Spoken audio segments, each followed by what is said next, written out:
So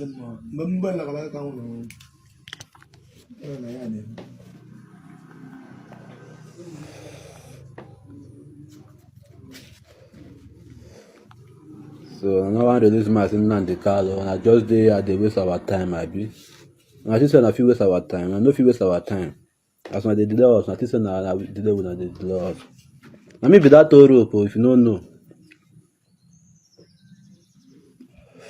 are they ready to knock to? No retrieve, no surrender. If you're ready to collect, pull head. Now saying be now. If you're ready to collect, pull head. This one I should be mark. You hear about Umuaka? This one I should be mark stroke easy on. On a life, on a happen.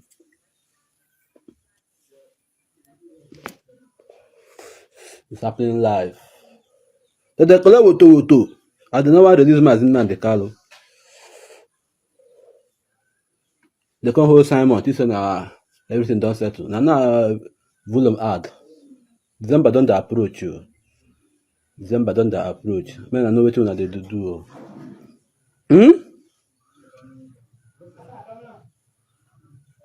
December don't reach. Which one directly on them? Umunande patrego, huh? Tin on no kwa. Okwa ihu. You talk like that. What else than there? I get here on I get here. Which one there?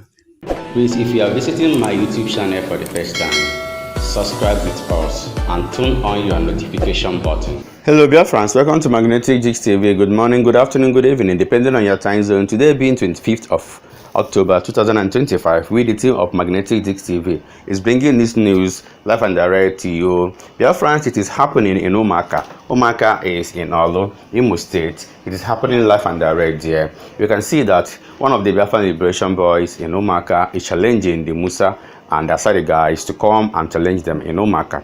If they are man enough, that they should enter Umuaka and come and, so that they will drag a man to man. Although you know that a lot of changes has been made, like Musa is no longer there, and some other people has been changed in Nigerian force and defense force, that kind of thing. So this moment you can see that a lot of fighter jets entered Imo State, especially in Orlu.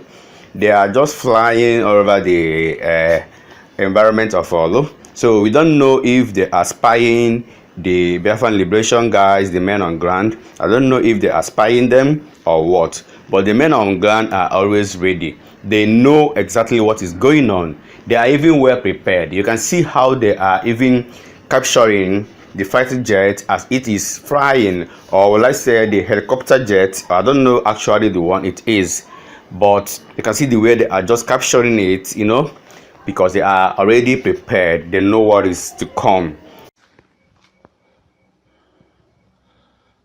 No, get up out there, little boy.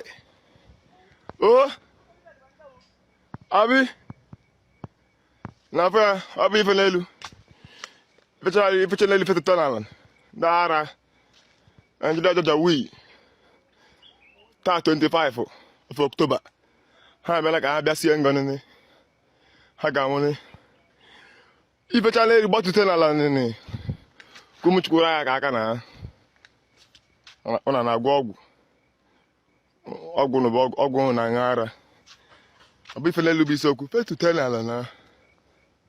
Fe to tell. Ki iri anya gana.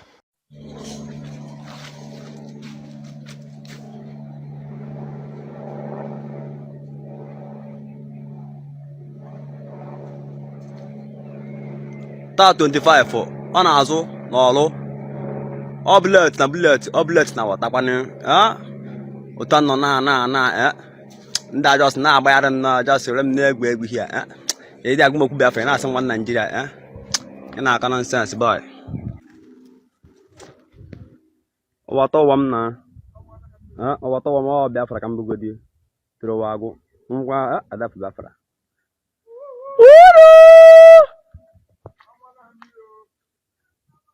Adamuron, this is Adamumalo. That's all I'm. Ulu. Oh, that's quite big. Oh, on the far. On the far.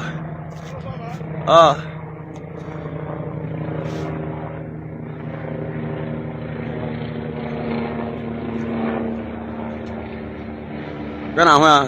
Ta 25. Ta 25 cái nào ha? Cái nào ha? Ta 25. I am alive on all the quadra. Ulu! Ulu!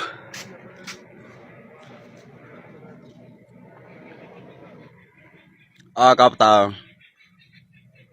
Double nose quadra.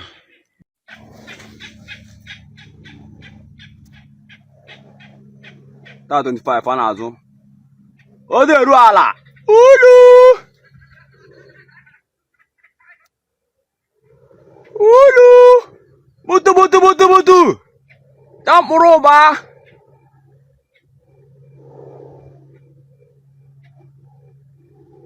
Ya cegeni. Biafra nothing. Tidak mau ku Biafra nak nothing boy. Boy, ini mau ku Biafra main apa fegem boy.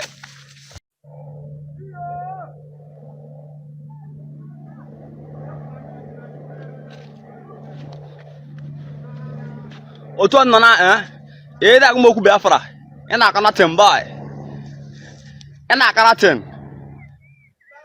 Lah ya lah. Life and direct.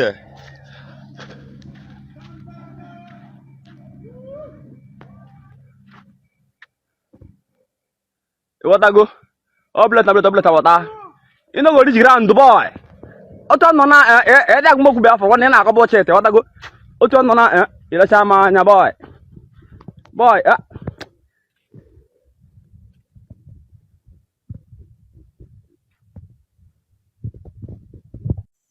Blood, I'm betting si shiri keke jamata blood. Okwa blood. Okwa katema, one no kwa mba hodre strong. Okwa hube plan blood. Kimbo chawala red na hube plan katema and them. Beside that, okwa kam nakena buruku anobi. Bayo. Oh, mbala get bomb blood. Oh, mbala boss man. Oh, boss man, Oshikwagi nobi. Oh, kate, Oshikwagi nobi. Boss man, Oshikwagi nobi. Blood, Oshikwagi nobi. Manele, you not bomb blood out, you not bomb my hunger pango. Once inside that. I never know your mind. I'm not gonna look up one or two things, make one or two things to confirm one and we in our blood. I don't believe you. Okay, Matakwana. And when I pass in that one blood, me and you never did do one or two things. No, I see each other. And the blood of Gawamo.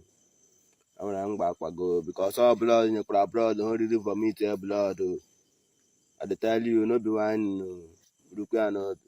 Ikenga Uragu has always been speaking against those guys in Umuaka. Just listen to what Ikenga Uragu said against this, one of the commanders of the Biafran Liberation Army in Umuaka. And then Jimaka will be a taboo. Umuaka will not only mafia. They will see mad in the name of Nahana Biafra. Oh, we fin chill one of that. And then what one ya watch on ma was no was. What is your no getting? One echekwa na ifem the marriage awu no bu maka na the mother like one. Onwe only like if one na me.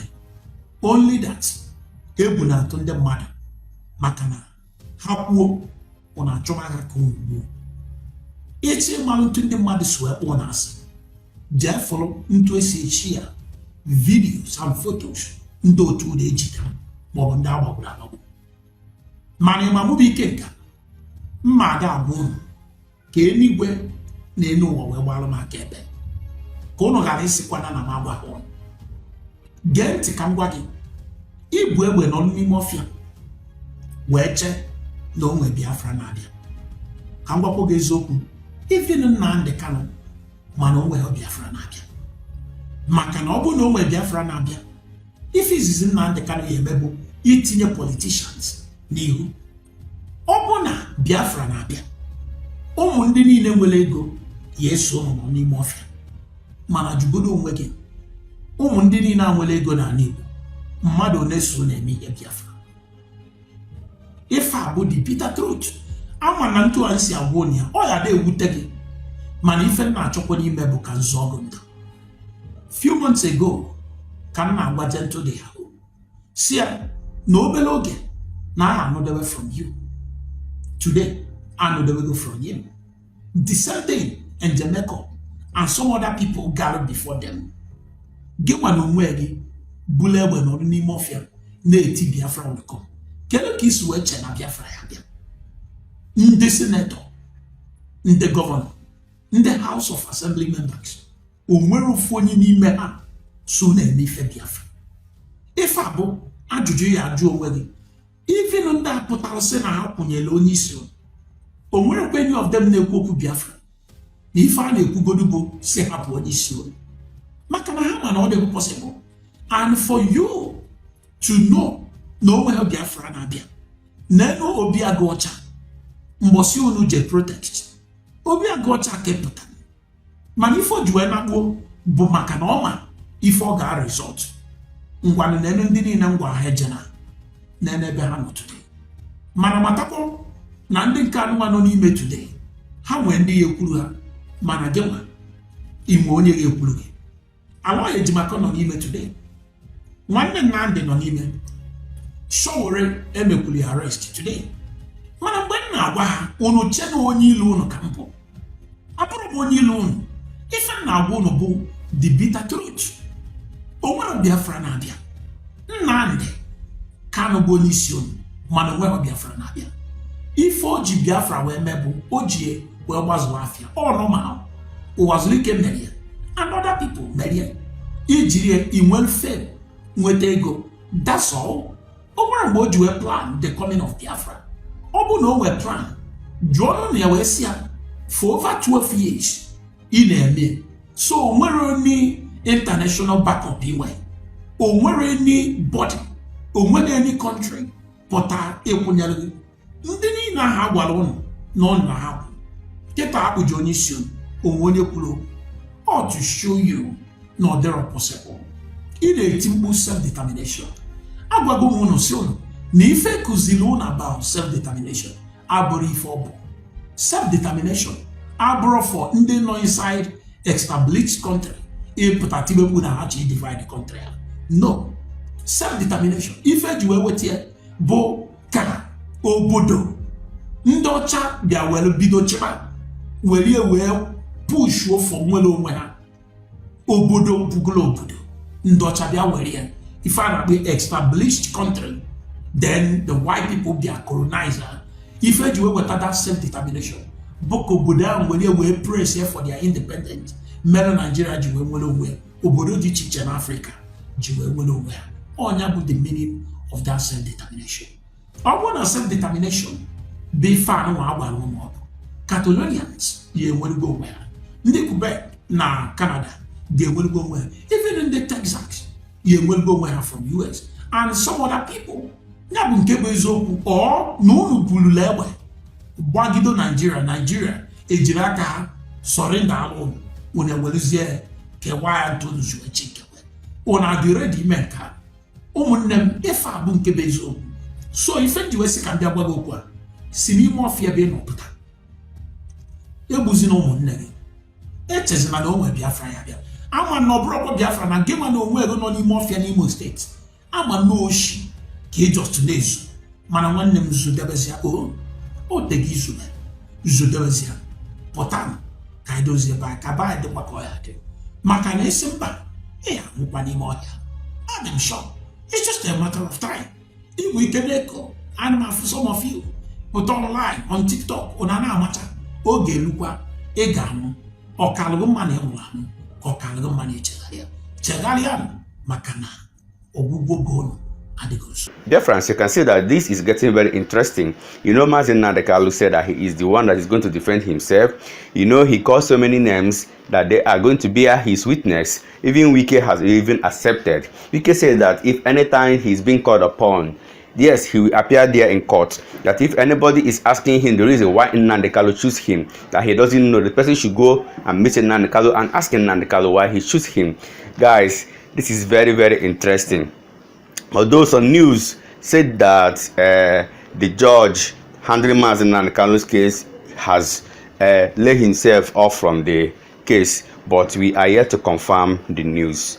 When we confirm the news, we still let you guys know if it is true or just a propaganda rumor. I don't know at the moment.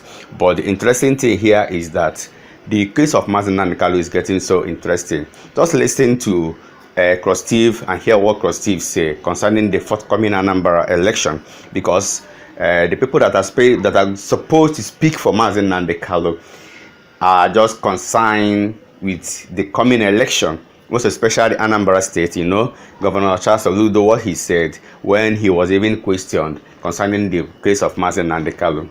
His whole interest is winning that seat again, you know, returning back at the for his second tenure. You know, that does the major thing that he is most interested in. All right, Biafrans, good morning. Today is Friday, being the 24th day of October 2025. Yeah, as you all know, we're going to be having our very first election in Biafra land on the November the 4th, 2025. So, after that election, on the 8th day of October, there will be total lockdown in the whole Anambra State. No election by the Nigerian terrorist government is going to be conducted in our land anymore. Now, in other words, yesterday, I saw some military armored tankers that Soludo went to Abuja to bring to our land. Now, you see, my brothers and sisters, I don't come here to tell you what is not, or maybe I'm trying to manipulate, you know, or try to do one or two things to get people's attention. I don't do that. I want you to understand that there is nowhere in the world that any country wants to conduct election that they invite their military. Militaries are meant to be in the bush, in the forest, fighting armed bandits, terrorists, kidnappers. That is what military is meant to do. They are meant to be in the forest. They are meant to be defending the unity of the country. There is no democratic country on this planet Earth where you will go and they tell you that election will be held in so date, and then you will see military parading the whole street because of election.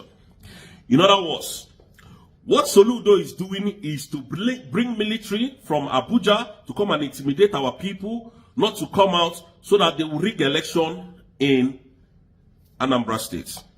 So this is what they do. And when you dare speak about it, they will unalive you. So Soludo has been doing these things and we have been watching him. Now, to criminal governor of Anambra State, or former governor of Anambra State, because you are now occupying a sovereign nation. The soldiers I saw, those people were just, they are like birds. They are not much. We need more sophisticated soldiers from Abuja. These things that we saw cannot even match our soldiers. Is it how many military tankers that we saw? Just 3 or 4. We need more, so that we will know that you have declared war on the on Igbo people, most especially the Anambarians. We will know that you, Soludo, has declared war. These tankers I saw yesterday, they are nothing to compare with what is coming on the 8th. They are nothing to compare. You see this, our Biafran flag that is risen. You see this flag that Dr. Ngozi Orabueze pulled up on the 29th day of November 2024. Wallahi, it can never come down. It can never come down until Biafra is totally restored. I'm telling you the truth. It doesn't matter what they do. It doesn't matter how you coordinate Abuja military to come. Bring your jet fighters. Bring anything to that ground. I'm telling you, you are going to regret it, Soludo. You will regret it. Believe you me. You will regret it. Your actions and your inactions you will regret it. So you can bring military from Abuja to come because of your election. You can bring military presence from Abuja to the east because you want to conduct a sham election. And whereas kidnappers are taking over our land, Fulani elders are taking over our territory, unaliving our mothers that are going to farm to do their farming. So Ludo, you could not protect those ones, but you went to bring military from Abuja. All right. What I'm just trying to tell Biafrans is that on that day, there will be total lockdown. If you can travel to Lagos, if you can travel to any part of Nigerian city, just for that day, so that it is Nigerian military and our military that we want to see on the road on that day. That is the only thing I'm going to say. Tell your mother, tell your fathers, tell your sisters to stay indoor. Because at the end of the day, these people will now come and change it and start retaliating to the innocent pedestrians and our innocent citizens. That is what they will do. Because they cannot fight our military, they will channel their anger to the innocent women and children that are in their houses. Please. So that is for that. Again, I just want you guys to know that, yeah, today is just a very great day. Mazi Nnamdi Kanu is making wave everywhere in the world, you know. So on this note, I just have to tell you, happy Good Friday, and I'll see you on Monday. Biafrans, thank you for watching this video. Remember to subscribe with us, Magnetic Jigs TV, for we remain the best. Please do us a favor, share this video, subscribe with us if you are yet to do so. We all love you. Let us interact in our comment section. Bye.